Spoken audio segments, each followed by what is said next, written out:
बिस्मिल्लाहिर्रहमानिर्रहीम। दोस्तों, आज हम बात करेंगे एक ऐसी जंग जिसने पूरी दुनिया को सिखाया कि हक क्या है और बातिल क्या है।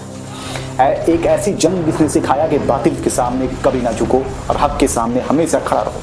जी हाँ, आज हम बात करेंगे करबला के वाकया के बारे में। करबला के वाकया के बारे में इस वीडियो में बात करेंगे और हम जानेंगे कि इसकी चिंगारी कहाँ से स्टार्ट हुई, कहाँ से ये वाकया शुरू होता है, कैसे करबला की ये जो दर्दनाक घटना होती है जो जिससे आसमान और जमीन सारे हिल जाते हैं, आखिर ये कहानी कहाँ से शुरू होती है। तो हम इस कहानी को शुरू से लेकर अंत तक डिस्कस करेंगे।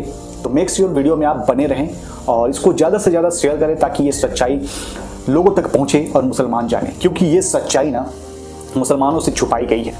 क्योंकि अगर मुसलमान ये कहानी जान जाए तो वो समझ जाएंगे कि हक क्या है और बातिल क्या है, और वो कभी बातिल के सामने नहीं झुकेंगे। फिर दुनिया में हक का ही आवाज़ उठेगी और बातिल का खात्मा हो जाएगा।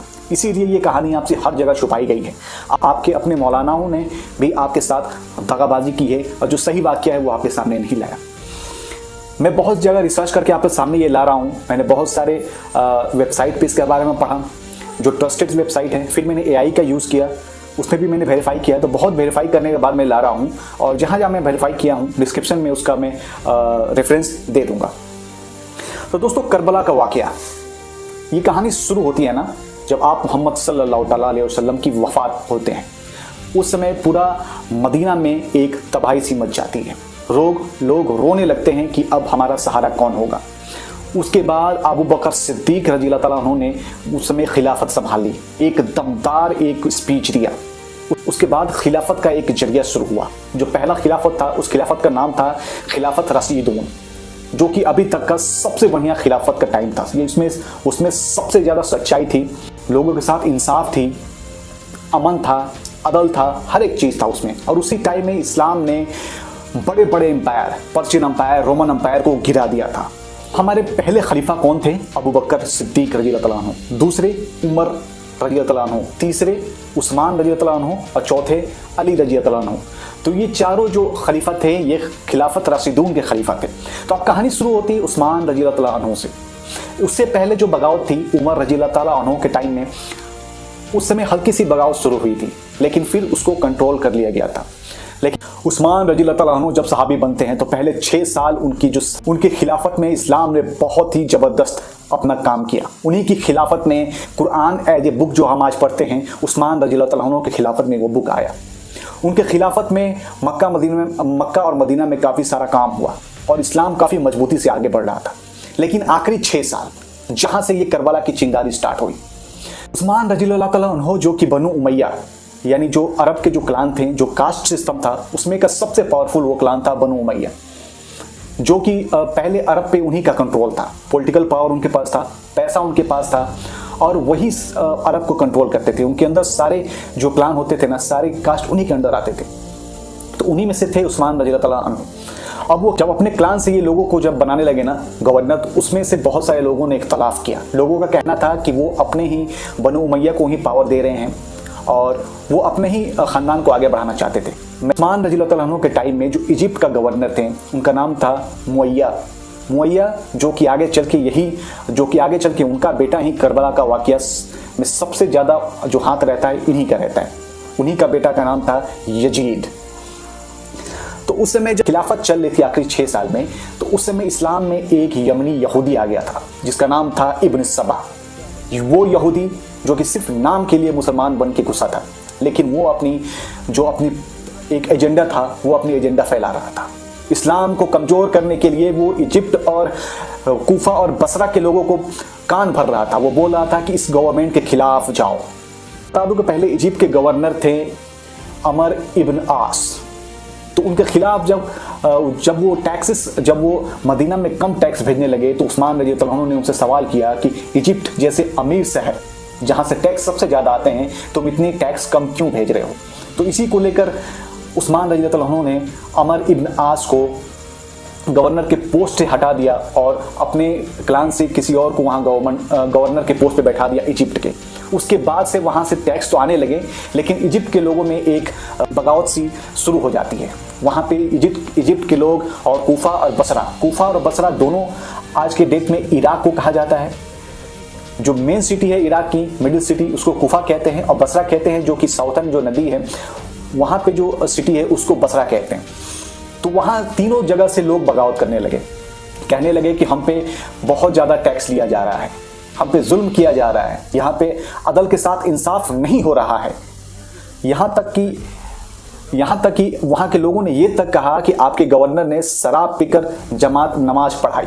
तो ऐसे में लेकर वहाँ के लोग काफ़ी ज़्यादा बगावती हो गए और वो आकर उस्मान रज़ियल्लाहु अन्हु के घर में मदीना में वहाँ प्रोटेस्ट करने लगे और उनको बगावती बनाया था इब्न सबा जो यहूदी था यमन का। जब ये लोग पूरा उस्मान रज़ियल्लाहु अन्हु के घर को घेर लेते हैं, बोलते हैं कि आप अपने गवर्नर को हटाइए, नहीं तो हम यहीं पे प्रोटेस्ट करते रहेंगे। तो उस्मान रज़ियल्लाहु अन्हु इनकी बात को मानते हैं और गवर्नर को चेंज कर देते हैं। जब गवर्नर चेंज होता है, इनकी बातें मान ली जाती है, तो इब्न सबा जो कि यहूदी था वो अब देखने लगता है कि लोग अब इनसे खुश होकर जा रहे हैं, तो उसका मकसद पूरा नहीं होता है।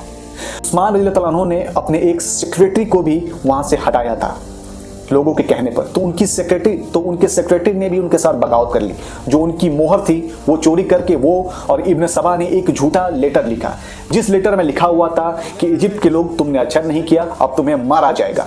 ऐसी लेटर झूठ बोलकर पूरे एरिया में फैलाई जाने लगी। इब्न सबा का इसमें बहुत बड़ा हाथ था। तब से फिर से लोगों ने बगावत स्टार्ट कर दी। इजिप्ट के लोगों ने, कुफा के लोगों ने, बसरा के लोगों ने सोचा कि ये जो हमारा खलीफा है ये जालिम है, ये हमको मारना चाहता है। फिर वो जाकर उस्मान रज़ियल्लाहु अन्हु के घर को घेर लेते हैं। घेरने के बाद वहां पे सिचुएशन काफी ज्यादा खराब हो जाता है, सिविल वॉर टाइप सिचुएशन हो जाता है। तो उस समय अली रज़ियल्लाहु अन्हु मदद करने के लिए आते हैं, जंग के लिए आते हैं। लेकिन उस्मान रज़ियल्लाहु अन्हु कहते हैं कि हम मुसलमान का एक भी खून गिरना नहीं देखना चाहते हैं, तो उन्होंने जंग से रोक दिया। फिर अली रज़ियल्लाहु अन्हु जो कि देखते हैं कि ये लोग काफ़ी ज़्यादा गुस्से में हैं और इनकी आबादी बहुत ही ज़्यादा थी, तो ऐसे में अली रज़ियल्लाहु अन्हु अपने बेटे हसन और हुसैन रज़ियल्लाहु अन्हु को दोनों को इनकी सेफ्टी के लिए भेज देते हैं। तो कुछ दिन तक प्रोटेस्ट ऐसे ही चलता रहा। प्रोटेस्ट की वजह से उस्मान रज़ियल्लाहु अन्हु को ना खाना मिल रहा था, ना पानी मिल रहा था, लोग काफ़ी आग बबूले हो गए थे। तो ऐसे में 40 दिन तक ये प्रोटेस्ट चला और 40वां दिन एक गद्दार उस्मान रज़ियल्लाहु अन्हु के घर में उनकी दीवार फांद कर कूद जाता है। उस समय उस्मान रज़ियल्लाहु अन्हु जो कि कुरान शरीफ पढ़ रहे थे और उनकी उम्र 80 साल थी, तो उनके कुरान पढ़ते हुए उनके गर्दन पे तलवार चला देता है और उस्मान रज़ियल्लाहु अन्हु वहीं पे शहीद हो जाते हैं। जब वो शहीद होते हैं, जब गर्दन पे तलवार चलती है, तो जो उनका खून था वो जाके कुरान शरीफ के पन्ने पे पड़ता है। वो कुरान शरीफ आज भी म्यूजियम में रखा गया है। उस समय जब कुरान शरीफ का जो पेज खुला था वो था सूरह अल बकरा 2:137, जिसमें लिखा हुआ था अल्लाह तुम्हें इन लोगों से काफ़ी है। तो उसके बाद एक सिविल वार की सिचुएशन हो जाती है। पूरे मुस्लिम उम्मत में जब मालूम चलता है कि उनके खलीफा को कत्ल कर दिया गया, शहीद कर दिया गया, तो सिविल वार की सिचुएशन हो जाती है। पूरा मदीना में एक अफरा तफरी मच जाता है। जो बगावती लोग थे वो उस्मान रज़ियल्लाहु अन्हु को उनके दफन भी करने नहीं दे रहे थे, लेकिन किसी तरह ये लोग छुप कर रात को उस्मान रज़ियल्लाहु अन्हु के बॉडी को ले जाते हैं और उनको जनाजा करके उनको दफन करते हैं।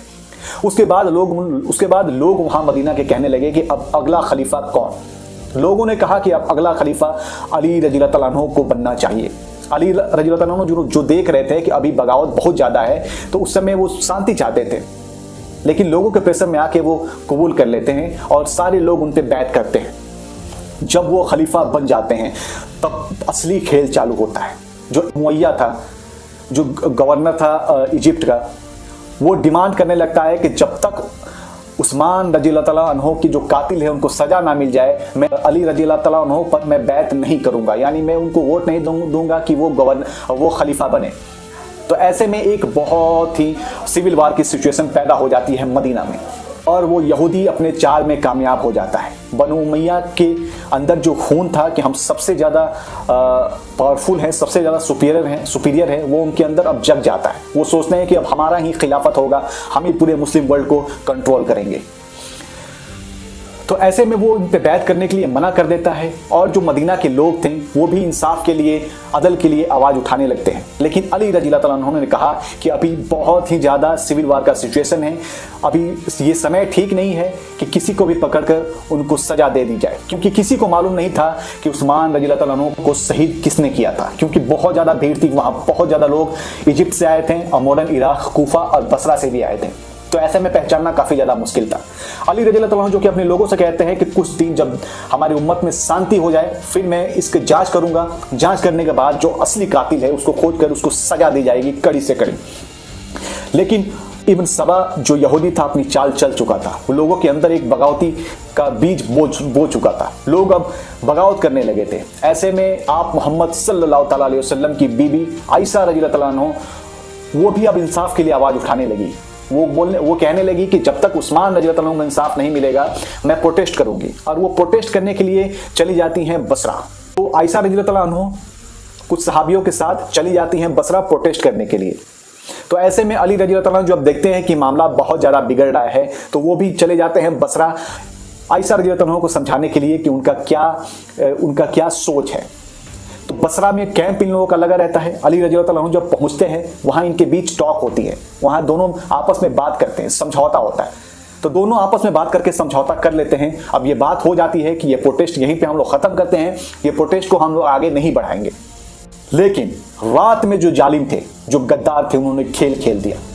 जब दोनों आर्मी आराम कर रहे थे, यानी आयशा रज़ियल्लाहु ताला अन्हा की आर्मी और अली रज़ियल्लाहु ताला अन्हु की आर्मी दोनों अपने अपने कैंप में आराम कर रहे थे, तो बीच में गद्दार घुसते हैं और दोनों कैंप में घुस जाते हैं। दोनों कैंप में घुसने के बाद वो एक दूसरे पे हमला कर देते हैं। जब हमला होता है तो आयशा रज़ियल्लाहु ताला अन्हा को लगता है कि अली की टीम ने, उनकी आर्मी ने गद्दारी कर दी, और उधर से उनको लगता है कि आयशा रज़ियल्लाहु ताला अन्हा की टीम ने गद्दारी कर दी, और दोनों आपस में भिड़ जाते हैं। जंग शुरू हो जाती है और ये जंग को कहा जाता है जंगे जमाल। इस जंग का नाम दिया गया जंगे जमाल। ये जंग में बहुत ज़्यादा खून खराबा होता है, लेकिन अली रज़ियल्लाहु ताला अन्हु ने किसी तरह अपना पावर दिखाकर उस जंग को रोक देते हैं। जब जंग हो रहा था उस समय आयशा रज़ियल्लाहु ताला अन्हु एक ऊंट पे बैठी हुई थी, इसीलिए इस जंग को कहा जाता है जंगे जमाल। तो अली रज़ियल्लाहु ताला अन्हु ने हुक्म दिया कि ऊंट की पैर को काट दिया जाए, कि एक अली रज़ियल्लाहु ताला अन्हु जानते हैं कि जब ऊंट का पैर कट जाएगा, जब आयशा रज़ियल्लाहु ताला नीचे आई तो जंग रुक जाएगा। उसके बाद ऐसा ही हुआ, जंग रुक गया। फिर ये जंग होने के बाद आयशा रज़ियल्लाहु ताला अन्हा बहुत ज़्यादा उदास हो जाती हैं। उनको अपना गलती का एहसास होता है कि हमें आपके खिलाफ नहीं जाना चाहिए था। बीच में अब यहूदी था या कौन था, किसने इसमें खेल खेला और दोनों को आपस में लड़वा दिया था। तो आयशा रज़ियल्लाहु ताला अन्हा को काफ़ी ज़्यादा अफसोस होता है कि हमें आपके खिलाफ नहीं जाना चाहिए था, हमें प्रोटेस्ट नहीं करना चाहिए था। वो काफ़ी ज़्यादा गमगीन रहने लगी और अली रज़ियल्लाहु ताला अन्हु ने उनको माफ़ किया, समझाया, कहा कि ऐसा होता है। फिर उनको बाइज्जत मदीना ले जाया जाता है और वहाँ जाकर आयशा रज़ियल्लाहु ताला अन्हु ने फैसला किया कि अब वो किसी भी पॉलिटिकल चीज़ में हिस्सा नहीं लेंगे। वो पॉलिटिक्स से संन्यास ले लेती हैं और उसके बाद वो लोगों को हदीस सिखाने लगती हैं। इसीलिए इनको कहा जाता है मदर ऑफ द उम्मा। उसके बाद जब ये जंग शांत हो गया तो वहाँ मुअय्या और जो उसकी टीम थी उसने सोचा कि अब लोग अली के ऊपर बैत करने लगेंगे, फिर से मोहम्मद सल्लल्लाहु अलैहि वसल्लम ख़ानदान का इस्लाम पे कब्जा हो जाएगा। तो उसने क्या किया कि अली रज़ियल्लाहु ताला अन्हु पे फिर से उसने कहा कि मैं आपके ऊपर बैत नहीं करूंगा जब तक उस्मान रज़ियल्लाहु ताला अन्हु की कातिल को सजा ना मिल जाए। तो ऐसे में एक जंग चालू होती है, जो जंग का नाम है जंगे सिफ़ीन। सिफ़ीन बोलते हैं सीरिया को। तो सीरिया में एक जंग चालू होती है। ये जंग बहुत दिनों तक चली। जब जंग में मुअय्या ने देखा, जो कि इजिप्ट का गवर्नर था, जब उसने देखा कि ये जंग जब उसकी टीम ये जंग हार रही है, उसकी आर्मी जब ये जंग हार रही है, तो उसने एक बहुत ही चालाकी से एक पॉलिटिकल अपना एक स्टंट खेल खेला। उसने क्या किया कि कुरान शरीफ को पन्ने को भाले से उठाकर कहा कि अब फैसला कुरान शरीफ से होगा, फैसला इससे होगा। तो उस समय जंग रुक जाती है। लेकिन अली रज़ियल्लाहु ताला अन्हु को मालूम था कि ये उसका एक चाल है। लेकिन अली रज़ियल्लाहु ताला अन्हु की जो टीम है वो कहती है कि नहीं, हम उनकी बात मान लेते हैं और फैसला हम तहकीम से करते हैं। लेकिन अली रज़ियल्लाहु ताला अन्हु उनकी चाल को समझ चुके थे और जानते थे। तो ऐसे में उधर से मुअय्या ने अपने एक बहुत ही काबिल सिपाही को भेजा, बहुत ही एक काबिल कमांडर या जनरल, उनको कुछ भी कह ले, उनको भेजा। उनका नाम था अमर इब्न आस, जो कि बहुत ही इंटेलिजेंट एक सिपाही थे, एक आर्मी थे। उनको उधर से भेजा गया और अली रज़ियल्लाहु ताला अन्हु अपने तरफ से एक बूढ़े सहाबी अबू मूसा की अपने तरफ से भेजते हैं। अमर इब्न आस जानता था कि उधर से यही आने वाले हैं और वो इस चीज़ का फ़ायदा उठाता है। दोनों आपस में बैठते हैं और फैसला होता है कि किसको खलीफा बनाना चाहिए, अली इब्न तालिब रज़ियल्लाहु अन्हु को या फिर मुअय्या को। तो ऐसे में जो अमर इब्न आस थे वो कहते हैं कि पहले आप अपना फैसला सुनाइए। तो अबू मूसा जो कि एक बूढ़े, एक बहुत ही सॉफ्ट साहबी थे, उन्होंने सोचा कि मैं इन दोनों को इग्नोर कर देता हूँ, तो उन्होंने कहा कि ना अली रज़ियल्लाहु अन्हु खलीफा बनेंगे, ना मुअय्या रज़ियल्लाहु अन्हु खलीफा बनेंगे, हम लोग वोटिंग करके किसी तीसरे को खलीफा बनाएंगे। अमर इब्न आस यही चाहता था, वो अपनी चाल में कामयाब हो गया। जब उसकी बारी आई तो उसने कहा कि मैं सिर्फ अली रज़ियल्लाहु अन्हु को रिजेक्ट करता हूँ और मैं वोट देता हूँ कि मुअय्या अगला खलीफा बने। तो ऐसे में वो अपनी चाल में कामयाब हो जाता है। और जब ये खबर आती है तो अली रज़ियल्लाहु अन्हु काफ़ी ज़्यादा उदास हो जाते हैं, क्योंकि उनकी चाल को वो समझ चुके थे। अली रज़ियल्लाहु अन्हु की आर्मी में एक आर्मी थी जो कि इसके खिलाफ काफ़ी ज़्यादा गुस्सा हुई और उन्हीं को कहा गया खवारजी। अभी में एक खवारजी ने अब्दुल रहमान, उन्होंने ही अली रज़ियल्लाहु अन्हु को शहीद कर दिया। खवारजियों का मानना था, वो काफ़ी एक्सट्रीमिस्ट ग्रुप थी जो कि पहले अली रज़ियल्लाहु अन्हु की थी, लेकिन जब ये फैसला होता है उसके बाद वो सबके खिलाफ हो जाती है। उन्होंने ना अली रज़ियल्लाहु अन्हु को मुसलमान कहा, ना मुअय्या को और ना ही अमर इब्न आस को। उन्होंने तीनों को काफिर कहा और कहा इन तीनों को हम मारेंगे। लेकिन ये दोनों को मारने में नाकाम हो जाते हैं। और फजर के नमाज के टाइम जब अली रज़ियल्लाहु अन्हु सजदे में जाते हैं तो अब्दुल रहमान नाम का खवारजी ग्रुप से एक एक्सट्रीमिस्ट आता है और उनको जहर से भरा तलवार से वहीं पे शहीद कर देता है। जब उनको तलवार से मारा जाता है तो अली रज़ियल्लाहु अन्हु ने कहा कि खुदा की कसम आज मैं कामयाब हो गया। सोचिए शहादत कितनी बड़ी चीज़ है। जब उनकी शहादत हुई, जब उनको लगा कि अब मैं मारा जाऊंगा, अब मेरी मौत हो जाएगी, तो वो खुश होते हैं, बोलते हैं कि आज मैं कामयाब हो गया। जब अल्लाह की राह में उनकी जान जाती है तो कहते हैं आज मैं कामयाब हो गया। जब अली रज़ियल्लाहु अन्हु शहादत हो जाती है, शहीद हो जाते हैं, तो फिर से मदीना और इस्लामिक एम्पायर में तबाही मच जाती है। फिर से एक सिविल वार का सिचुएशन आ जाता है कि इतनी जल्दी हमारे 2 खलीफा को मार गिराया गया, 2 खलीफा को शहीद कर दिया गया। अली रज़ियल्लाहु अन्हु के शहादत के बाद उनके बड़े बेटे हसन रज़ियल्लाहु अन्हु ने खिलाफत को संभाली। जब वो खिलाफत में आए, मुअय्या को लगा कि फिर से लोग इन्हीं के ऊपर बैत करेंगे, हसन रज़ियल्लाहु अन्हु के ऊपर बैत करेंगे, तो वो फिर से बगावत करने लगा और मुसलमानों का ही खून गिराने लगा। मुअय्या जो कि वो भी मुसलमान ही था, लेकिन उसके अंदर एक सुपीरियर एक आ गई थी कि मैं सबसे आला हूँ, क्योंकि वो बनु उमैया खानदान से था। उनके खानदान से शुरू में यही नस्ल थी, उनके खून में ही था कि मैं सबसे आला हूँ। तो ऐसे में वो नहीं चाहता था कि इनकी खानदान से कोई भी खलीफा बने और पावर उसी के हाथ में रहे। तो वो मुसलमानों के बीच फिर से आकर खून खराबा करने लगा। जब हसन रज़ियल्लाहु अन्हु देखते हैं कि फिर मुसलमानों का खून गिर रहा है, तो वो मुअय्या को बुलाते हैं और कहते हैं कि हम आपस में बात करते हैं और तुम्हारी जो शर्त होगी मैं उसको मान लूंगा। तो फिर मुअय्या और हसन रज़ियल्लाहु अन्हु बैठ के बात करते हैं। तो उनके बीच एक डील होती है। हसन रज़ियल्लाहु अन्हु जो कि अपनी खिलाफत को छोड़ देते हैं मुसलमानों को बचाने के लिए, ताकि मुसलमानों का खून ना बहे, और वो बोलते हैं कि मुअय्या अब तुम यहाँ खलीफा, मैं तुमको अगला खलीफा बनाता हूँ, लेकिन तुम्हारे बाद कोई भी खलीफा बनेगा वो वोटिंग से बनेगा, भले कोई भी हो। तो मुअय्या उस समय ये बात को मान लेता है और उस समय वो खलीफा बन जाता है। लेकिन उसके बाद वो गद्दारी कर देता है। मुअय्या जो ये पैक्ट था, जो आपस में हसन रज़ियल्लाहु अन्हु और मुअय्या ने जो एक पैक्ट किया था, एक डील किया था, उसको वो गद्दार तोड़ देता है। सिर्फ किस लिए? नशे में, दौलत की नशे में, पावर की नशे में। तो उनको धोखा दे देता है और वो ऐलान कर देता है कि अगला खलीफा मेरा बेटा यजीद होगा। उमैया, मैंने आपको शुरू में कहा था, उमैया का बेटा यजीद जो कि बनु उमैया खानदान से था। मुअय्या का बेटा यजीद जो कि बनु उमैया खानदान से था। तो वो ऐलान कर देता है कि अगला जो खलीफा होगा मेरा बेटा यजीद होगा। तो ऐसे में हसन रज़ियल्लाहु अन्हु काफ़ी ज़्यादा गुस्सा होते हैं। कहा कि मैं तुम्हारे ऊपर बैत नहीं करूँगा। तो और उन्होंने काफ़ी गुस्सा में थे और वो बैत करने से इनकार कर देते हैं। तो ऐसे में मुअय्या को लगता है कि अब मैं खलीफा नहीं बन पाऊँगा। तो वो एक चाल चलता है, गद्दारी की चाल चलता है। वो हसन रज़ियल्लाहु अन्हु की बीवी को डराता है और उनको पावर और पैसे की लालच देता है और कहता है कि तुम हसन रज़ियल्लाहु अन्हु को जहर दे दो। हसन रज़ियल्लाहु अन्हु की बीवी मुअय्या की बातों में आ जाती हैं और वो हसन रज़ियल्लाहु अन्हु को जहर दे देती हैं और हसन रज़ियल्लाहु अन्हु को शहीद कर देती हैं। जब हसन रज़ियल्लाहु अन्हु जहर खाते हैं तो उनका अल्फाज था, मुझे मालूम है कि उमैया ने अपना चाल चल दिया। और उनका कलेजा फटने लगा और वो शहीद हो जाते हैं। उनकी अपनी बीबी ने ही उनको जहर दे दिया और ये सुलह एक बड़े धोखे का शिकार बना, जिसकी वजह से आगे चलकर करबला का सफर तय हुआ। उन्होंने अपने बेटे यजीद को खलीफा बना दिया। ये वही वक्त था जब करबला का आगाज शुरू हुआ। इमाम हुसैन रज़ियल्लाहु अन्हु, जो कि जानते थे कि यजीद एक घटिया इंसान था, एक शराबी, नशेड़ी, जुआड़ी, औरतों के पीछे भागना, उसमें दुनिया की सारी खराबियां थी। तो इमाम हुसैन रज़ियल्लाहु अन्हु, जो कि इमाम अली के दूसरे बेटे थे, उन्होंने इनके ऊपर, यजीद के ऊपर बैत करने से मना कर दिया। जब मना कर दिया तो बहुत सारे मदीने के लोग जो कि जानते थे कि ये मोहम्मद सल्लल्लाहु अलैहि वसल्लम के ख़ानदान से हैं, तो उन्होंने भी इनके ऊपर बैत करने से मना कर दिया। फिर यजीद क्या करता है कि मदीना में अपने गवर्नर को हुक्म देता है कि उनसे कहो कि तुम लोग हमारे ऊपर बैत करो, नहीं तो तुम लोगों को मार दिया जाएगा। ऐसे में हुसैन रज़ियल्लाहु अन्हु की इनकी चाल को मालूम चल जाता है और वो क्या करते हैं, रात को ही अपने साथियों के साथ मक्का चले जाते हैं मदीना को छोड़कर, क्योंकि मक्का में खून गिराना हराम था उस समय, वहां पे कोई किसी का कत्ल नहीं कर सकता था। अब जब वो मक्का चले जाते हैं बचने के लिए, तो कूफा यानी मॉडर्न इराक से 18,000 लोगों ने खत भेजा, किसके पास, हुसैन रज़ियल्लाहु ताला अन्हु के पास, कि आप हमारे पास आइए और यजीद के जुल्म से बचाइए, हम आपके साथ खड़े हैं।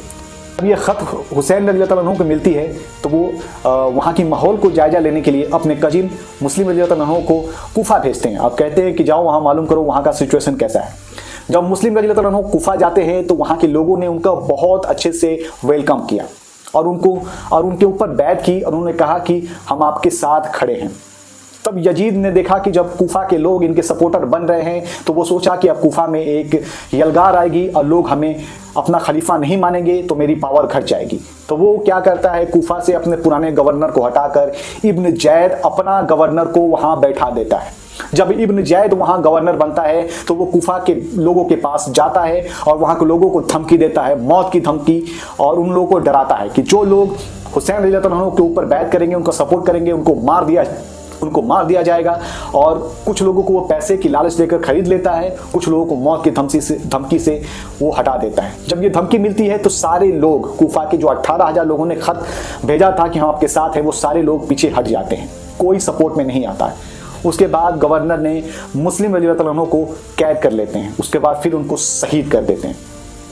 जब शहादत की खबर इमाम हुसैन रज़ियल्लाहु अन्हु के पास पहुंची तो वो काफ़ी ज़्यादा उदास हो जाते हैं। इनकी धोखेबाजी पर उनको काफ़ी ज़्यादा गुस्सा आता है। फिर वो तैयारी करते हैं कूफा जाने के लिए, हक और बातिल की लड़ाई के लिए वो कूफा जाने के लिए तैयारी करने लगते हैं। वो चाहते तो वहीं रुक जाते हैं क्योंकि उनका मौत का डर था, लेकिन ये हक और बातिल की लड़ाई थी। वो वहाँ से निकल जाते हैं कूफा के लिए। वो उनके साथ निकलते हैं तो उनके साथ, उनके परिवार के साथ 72 और लोग भी थे। तो वो कूफा के लिए निकल जाते हैं और जब वो जाते हैं तब करबला का वो दर्दनाक मंजर स्टार्ट होता है। 2 मुहर्रम को इमाम हुसैन रज़ियल्लाहु अन्हु करबला पहुंचे। करबला जो कि इराक में है, तो फौजों ने उनका रास्ता रोका, पानी बंद कर दिया। उनके साथ 72 लोग थे, जो मर्द, औरत और बच्चे के समेत सबका पानी रोक दिया। जब ये जाते हैं, जैसे ही करबला पहुंचते हैं, तो जो यजीद ने अपनी फौज भेजी थी, इब्न जैद ने अपनी एक फौज भेजी, उस फौज को लीड कर रहा था उमर इब्न साद, जो कि साद रज़ियल्लाहु अन्हु का बेटा था। एक बहुत ही अच्छे सहाबी थे, जो कि आप मोहम्मद सल्लल्लाहु अलैहि वसल्लम के साथ वो जंग लड़े थे। उनका बेटा गद्दारी कर देता है सिर्फ पावर के लिए। उनका कहना था कि मुझे तेहरान, यानी ईरान की जो कैपिटल है तेहरान, उसकी गवर्नर उसको चाहिए थी। तो यजीद उसको कहता है कि वो तुम्हें मिल जाएगी। उसके बाद वो जो करबला में इमाम हुसैन का जो फौजियों ने रास्ता रोका था, 30,000 जो लोग थे, उनका जो मेन लीडर था वो था उमर इब्न साद।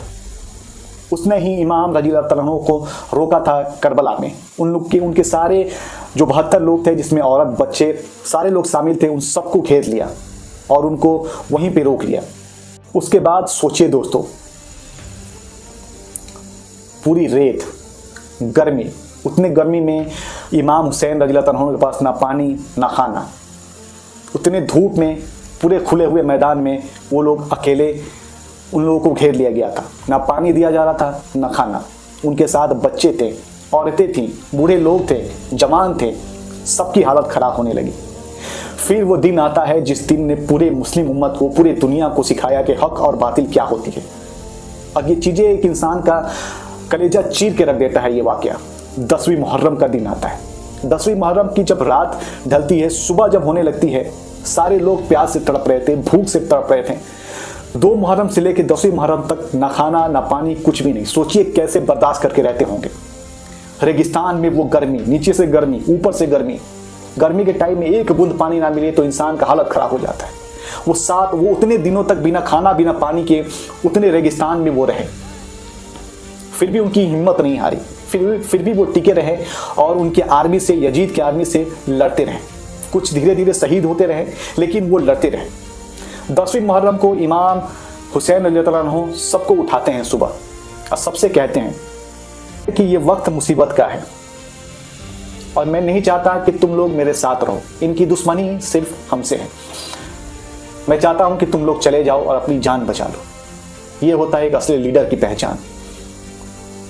वो कहते हैं सब सहाबा को उठाकर, सब लोगों को उठाकर कहते हैं कि तुम लोग यहाँ से चले जाओ, अपनी जान बचा लो, इनकी दुश्मनी हमसे है, मैं इनसे लड़ लूंगा। 10वीं मुहर्रम की सुबह की ये बात है। लेकिन जितने लोग भी उनके साथ थे उन्होंने कहा कि मुझे आपके साथ मरना पसंद है, लेकिन हम आपको छोड़कर नहीं जाएंगे। हम आपके साथ अगर 1000 बार जिंदगी मिले तो उतना टाइम आपके साथ मरना पसंद करेंगे। जब हम आपके साथ जी नहीं सकते हैं तो आपके साथ मरना हमें कबूल है। तो वो वहां से जाने से इनकार कर देते हैं। फिर जंग शुरू होती है। इसके बाद एक एक करके इनकी आर्मी जाने लगती है। इनके पास सिर्फ 72 लोग, सामने 30,000 की आर्मी। सोचो इमाम हुसैन रज़ियल्लाहु अन्हु के क्या खौफ थी। यजीद ने 30,000 आर्मी भेजी थी सिर्फ 72 लोगों के लिए। उसमें से सबसे स्ट्रॉन्ग जो लड़ाकू थे वो थे इमाम हुसैन रज़ियल्लाहु अन्हु, जिनके पास खौफ से कोई नहीं आता था। फिर 10वीं मुहर्रम को सुबह के टाइम कुछ इधर से लोग जाते हैं, इधर से लड़ने के लिए जाते हैं। वो जाते हैं, मजबूती से लड़ते हैं, उनके सिपाही को घायल करते हैं, लेकिन वो सारे लोग घेर कर मार देते हैं। ऐसे ही लोग मरते जाते हैं। फिर बहुत ही कम लोग बचते हैं, 15 आदमी के आसपास बचते हैं। उसमें से इमाम हुसैन रज़ियल्लाहु अन्हु के बेटे भी थे, उनके भतीजे थे, उनकी बहन थी। ये सारे लोग अब बस बच गए थे। अब ये इस्लाम हिस्ट्री का सबसे ज़्यादा दर्दनाक पल अब स्टार्ट होता है।